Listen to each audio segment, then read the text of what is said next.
You will spend probably half of your waking life today just staring at a piece of glowing glass. Which is a terrifying thought, honestly. Right. I mean, 7 to 8 hours. That's the reality for the average person right now. Like, if you get your 8 hours of sleep, that leaves you with 16 waking hours. And the research shows you're spending half of them looking at a screen. Exactly. So today we are jumping into a deep dive on a stack of notes and research centered around the concepts in digital minimalism, balancing life in the screen age. Yeah, and the mission here is to figure out the actual mechanics of this compulsion. Like, why can't we look away? And how do we reclaim our focus without, completely abandoning modern civilization? Right, because it really is the defining tension of our era. We aren't just talking about a lack of personal willpower here. Right, it's bigger than that. It is. We're analyzing a fundamental shift in how human beings actually interface with reality. I mean, the tools we're discussing, the smartphones, the apps, they're incredible marvels of engineering. Oh, absolutely. We rely on them for remote work, instantaneous global logistics, banking, connecting with people thousands of miles away. Okay, let's unpack this, because Right. we're certainly not taking some kind of anti-technology stance today. It's, think of modern technology like water. I like that. Water. Yeah, it's Yeah. absolutely essential for survival. Mhm. You need it to navigate a city, to communicate with your family, to function in a modern economy. Mm. You cannot just opt out of water. You die. Right. Yeah. But looking at that 7 to 8 hour statistic, we aren't just taking a drink when we're thirsty anymore. No, not at all. We are standing in the middle of a torrential flood, just mouth open, actively drowning in a relentless current of information. And that distinction between, basic utility and overwhelming volume is exactly where the problem lies. The smartphone isn't inherently evil. Right. A hammer isn't evil just because you can hit your thumb with it. Yeah, just a tool. Exactly. The challenge is that these digital environments lack any natural structural boundaries.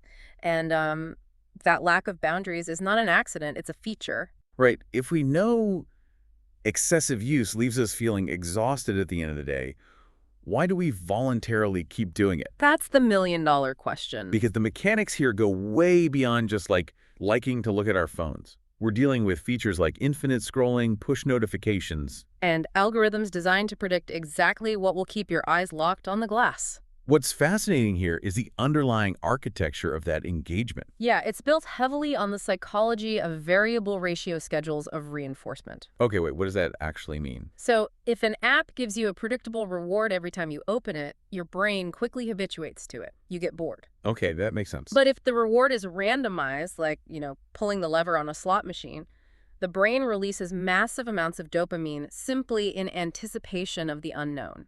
So wait, the dopamine isn't from the reward itself? Exactly. Dopamine is actually a chemical of motivation and anticipation, not just pleasure. Hmm. Yeah, so when you pull to refresh a feed, you don't know if you're going to see a boring advertisement, a message from an old friend, or a piece of breaking news. You're just pulling the lever. Exactly. That uncertainty creates a really powerful neurological bind. You check the phone not because you know something good is there, but because something good might be there.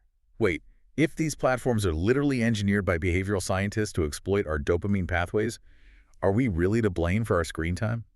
It's hard to say it's entirely our fault, honestly. Because, we are seeing toddlers handed tablets before they can even form a complete sentence just to keep them quiet in a restaurant. Yeah, it's everywhere. If that baseline conditioning starts before the prefrontal cortex, which is, the part of the brain responsible for impulse control? Yeah, the prefrontal cortex handles impulse control and decision-making. Right, so if it starts before that even develops, isn't the deck just entirely stacked against us? It is heavily stacked. Wow. We are dealing with a massive evolutionary mismatch. How so? Well, human brains evolved to seek out novel information and to deeply value social cohesion.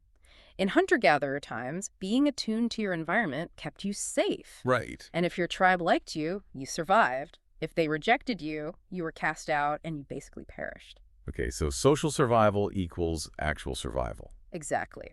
Fast forward to today, and that exact same survival mechanism is tied to a tiny red notification badge. Oh, man. The data in the source actually shows that a person's morale can physically drop if a post doesn't get the expected engagement. Because the brain interprets a lack of likes as being kicked out of the tribe? Precisely. The brain is interpreting a lack of digital validation as a threat to actual social survival. It triggers real physical distress. That's wild. And over time, this cycle just bypasses our conscious decision-making entirely. We just do it without thinking. Right. We begin checking our phones automatically. We reach for it in the elevator, at the stoplight, in the middle of a conversation, simply because the brain is seeking to soothe that underlying biological anxiety. Here's where it gets really interesting, though. Because we rarely admit to ourselves that we're just seeking a dopamine hit or social validation, right? Never. We always have an excuse. Yeah. Instead, we justify this compulsive checking by convincing ourselves we're actually doing something useful. We fall into this illusion of productivity. Yes, the illusion of productivity. It's a huge trap. Like you have 10 tabs open, you're constantly refreshing your email, scanning through industry news on Twitter or whatever, and you feel incredibly busy. But at the end of the day, you look back and realize you didn't actually produce anything of substance. Exactly. Yeah. We constantly conflate activity with accomplishment. And the cognitive cost of that constant switching is immense. The research highlights this psychological concept called attention residue. The tension residue. Yeah. When you glance at an incoming email and then quickly switch back to a complex report you're trying to write, your brain does not instantly pivot. It kind of leaves a little piece of itself behind. Yes, exactly. A portion of your cognitive capacity is literally still stuck processing the contents of that email. Wow. So you're not even fully present for the report. Right. And when you do this hundreds of times a day across multiple apps, you rapidly exhaust your brain's metabolic resources. Wait, metabolic, like it burns energy. Yeah. Every time you shift your attention, your prefrontal cortex burns glucose. Yeah. You feel exhausted at 5 p.m. because you physically drained your brain's energy reserves, not because you did deep, meaningful work. That explains so much. True productivity requires applied information and intentional, sustained action. Passive consumption and endless context switching, even if it's technically work-related, is just spinning your wheels. So if we are metabolically exhausting our brains just by switching between apps, what is this constant engagement actually doing to our cognitive hardware long term? It's changing it, fundamentally. Because, I mean, the ability to read a long-form article or even just sit patiently at a red light feels like a dying art for a lot of people right now. It really does, and it comes down to neuroplasticity. Okay, the brain rewiring itself. Right. The human brain is remarkably efficient. It physically alters its structure to optimize for the environment it operates in. Makes sense. So if your daily environment demands rapid context switching every 10 seconds, jumping from a short-form video to a text message to an email alert, your brain strengthens the neural pathways for rapid, shallow scanning. But the trade-off is severe, right? Wary. It basically gets rid of what it isn't using. Exactly. The brain actively prunes the synaptic connections required for sustained deep focus. You are literally losing the neural infrastructure required to pay attention to one thing for an extended period of time. I like to visualize the brain like an athlete. Oh, that's a good comparison. Like, by demanding these quick, tiny hits of stimulation all day long, we're basically forcing our brain to run endless wind sprints. Sprint, stop, sprint, stop. Right, and by doing that over and over, we completely destroy its aerobic endurance. Yeah. So when it's time to run a marathon, like sitting down to focus on a deeply complex project or even just being fully present with our family for an hour, the brain simply collapses. It just can't do it. The muscle is there, but the endurance is completely gone. And if we connect this to the bigger picture, it's not just our cognitive endurance failing, it's our emotional baseline, too. Oh, for sure. The psychological fallout from this fragmented state is just staggering. When we lose the capacity for deep focus, we also see a massive increase in baseline anxiety, stress, and emotional exhaustion. And a huge driver of this is the constant involuntary comparison habit, isn't it? Comparing our messy reality to everyone else's highlight reel. Exactly. We are constantly exposed to carefully edited, highly curated, algorithmically optimized digital avatars of other people's lives. And doing this for 7 to 8 hours a day creates a chronic, low-grade cortisol spike. Cortisol being the stress hormone. Yes, it fundamentally alters our baseline for satisfaction, leaving us with a constant, simmering feeling of inadequacy and isolation. Despite being more quote-unquote connected than Yeah. ever before. Right. It's ironic. And it isn't just the emotional side either. Physically, our bodies are absolutely rebelling against this setup. Oh, the physical toll is undeniable. Yeah, when we look at the physical toll on the source material, we're seeing chronic eye strain, tension headaches, and severe sleep disturbances. Because the blue light from our screens actively suppresses melatonin production, which just destroys our circadian rhythms. Yeah, and there's also that physiological phenomenon, I think they called it screen apnea. Yes, screen When apnea. people are scrolling through intense or fast-moving feeds, they frequently hold their breath, right? Or they breathe incredibly shallowly without realizing it. Which tricks the body into thinking it's in danger. Precisely. Shallow breathing activates the sympathetic nervous system, the fight-or-flight response. And combine that with folding our bodies over these tiny glowing rectangles for a third of the day. Ugh, the posture. Compressing our diaphragms, straining the vagus nerve in our necks, and wrecking our posture. You have a recipe for chronic physical tension. We're literally putting our bodies in a physical state of perpetual stress. So we have outlined an incredibly grim picture here. It's a lot to take in. We're dealing with addictive architecture that mimics a casino, metabolic exhaustion from constant context switching, disappearing attention spans, chronic cortisol spikes, and shallow breathing. Sounds great, doesn't it? Right.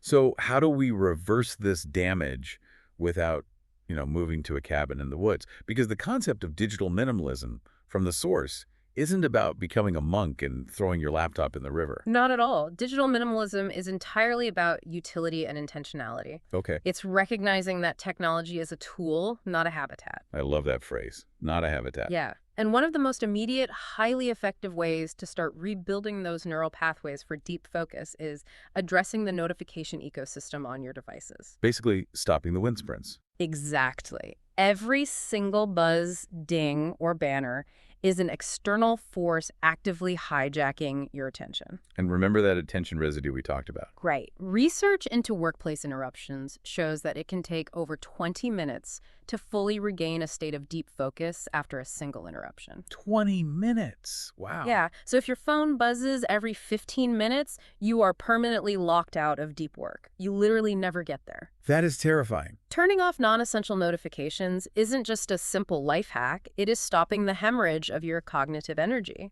It allows you to dictate when you interact with the digital world, rather than letting algorithms dictate your focus. Exactly. You take the control back. But let's look at the reality for the modern professional, though. Remote work is the norm for so many people now. Sure. The fear of missing out isn't just about missing a social event anymore. It's about missing a crucial Slack message from a boss or an urgent email from a client. The stakes feel a lot higher. Yeah. Is it truly practical to disconnect and silence notifications when our livelihoods often depend on hyper-availability? This raises an important question, and it really highlights the central tension between setting healthy boundaries and maintaining professional obligations. Because you can't just ignore your boss. Right. But the solution lies in distinguishing between synchronous and asynchronous communication. Meaning, separating what needs an instant reply from what can wait. Yes. You may absolutely need your team messaging app open during core hours, but do you need news alerts, social media tags, and promotional emails buzzing your pocket during a deep work session? Probably not. Do you need work emails hitting your phone while you're at the dinner table? Definitely not. Intentionality means batching your communication. It means actively communicating to your team that, hey, I will be heads down and offline for 2 hours to execute a complex task. We really have to stop treating quiet time as a problem to be solved. That is the core of it right there. We often treat idle time as empty time that needs to be immediately filled with a podcast, a YouTube video, or a quick scroll through social media. Any kind of noise. Right.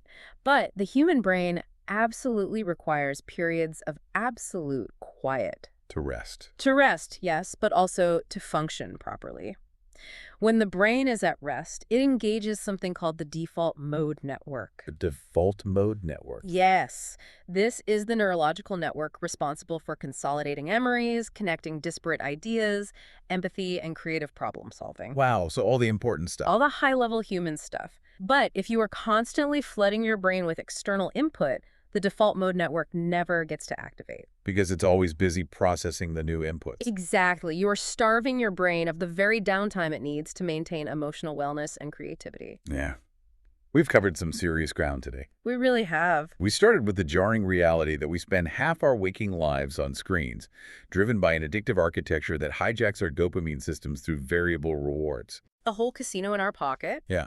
We unpacked the cognitive exhaustion of attention residue, the physical toll of screen apnea, and the emotional trap of the comparison habit. It's a heavy list. It is. But we also mapped out a highly actionable path forward through digital minimalism, taking back control of our notifications, batching our communication, and being fiercely intentional with our attention. Because rebuilding our capacity for deep focus requires active, conscious effort. It doesn't happen by accident. Right. I want to pass it to you for a second, though. Sure. I want to leave you with one final thought to ponder as you step away from this discussion. Okay, let's hear it. The research notes that our digital habits are actively training our brains to lose patience during slow activities. Yeah, we talked about losing endurance. Right.